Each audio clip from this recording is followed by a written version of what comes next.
तीन ऐसी चीज़ां होंदियां जिहड़ियां मैं कि बहुत ज़्यादा देखे लब्भे लग गईयां। उम्मीद है तुसां भी देखे लभनियां होगियां। माड़ा ये बिलीव दा मैं समझना है कि अस अगर इन तीनों चीज़ों पर अमल करी छोड़ा, इन तीनों चीज़ों का कंट्रोल करी छोड़ा, अस बेहतरीन तरफ गची सकने, अस बेलाइनी तरफ गची सकने और अस ज़्यादा ग्रोथ। ये तीन चीज़ों केड़ियां होंदियां? इसी सबसे पहली चीज़ ये कि असां अपनी ज़िंदगी तो ज़्यादा दुए दी ज़िंदगी च इंटरस्ट होना। तुसां अक्सर देखा उसी कि असां ने लोग जड़ा दा ना तो वो अपनी ज़िंदगी ने बारे घट सोचने दे दुए ने पास ज़्यादा बड़े ने होने। अच्छा फलाने ने पुत्तर है करिया, फलाने की कुड़ी है करिए,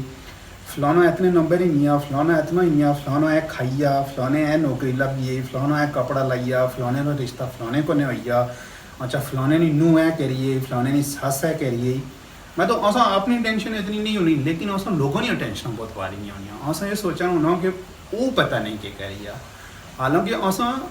उस बारे में इतना इंटरस्ट होना है चाहिए इस गल्ला कि वो उसकी ज़िंदगी दी और दुए बंदे की ज़िंदगी दी वो की भी करी सकना, मतलब वो जड़ा की भी कर रहा असा की क्या लगा उसने बारे में। असा की इतना नहीं सोचना चाहिए उस बंदे ने बारे असा की अपने बारे सोचना चाहिए। ये पहली चीज़ दी कि दुए ने अंदर चातियाँ मारना छोड़ दिया, दुए ने कहने बारे सोचना छोड़ दिया, दुए ने बारे च सोचना छोड़ दिया कि दुआ के गीता लगा ना। उसने अपनी ज़िंदगी दी अपने मामला दे की भी करी सकना था जड़ा मर्जी कर रहा है। असा बहुत ज़्यादा इंटरस्ट होना था दुए ने असाने ना गॉसिप्स जिन्होंने की आनियाँ कि सुनो असें सोचा कि यार ये कुछ ना क्या चला पिया ना था। ये पहली प्रॉब्लम थी, अगर इस ऊपर अस कंट्रोल करी छोड़ा ना तो बहुत बेहतरी हो सकती थी। ये फर्स्ट थिंग थी। सैकेंड चीज़ ये थी कि अस चाहे हर बंदा जड़ा था ना वो अपने आप एक हाजी समझना। हाजी तो मरादे दा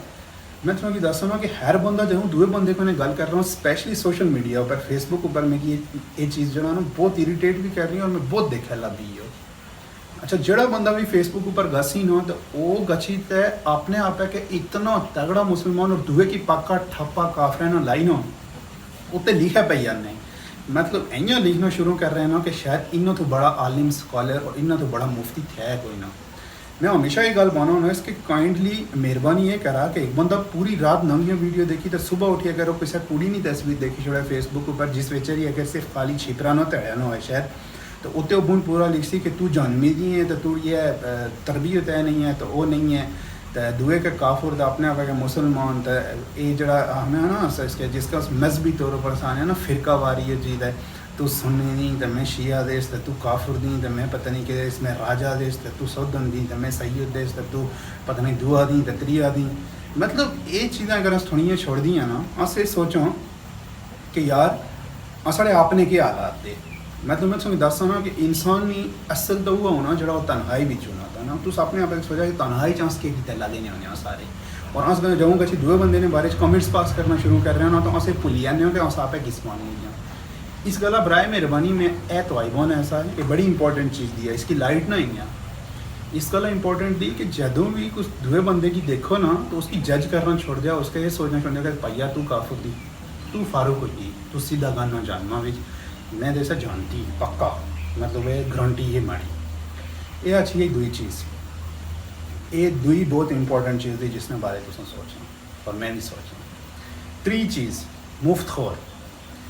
असा आदत पे ये मुफ्तखोरी नहीं, मतलब असा जो हर बंदा ये सोचना होना कि मैं कौम की है ना कर रहा हूँ, मैं कि जी ड्यूटी लब भी नहीं, मैं कि जी जॉब लब भी नहीं दी मैं वो ना कर रहा हूँ, लेकिन मैं कि ये था कि पैसे भी लभने हुए हैं, लोग माड़ी गल्ला कम भी कर रहे हुए हैं, सर्विसेज लोग दी हैं तो मैं बेची खां।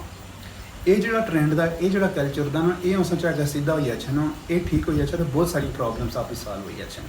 लेकिन साढ़े कहता साढ़े हर बंदे ने होना ना कि दुए बंदे का कोई बंदा कम आखसी तो उसका पे नहीं कर रहा हूँ, उसका ये नहीं कि यार भैया तू ए सर्विसेज दी तू ए कम किया तो ए पैसे रखी ए तुड़ी जी जॉब ना आखना सारे ना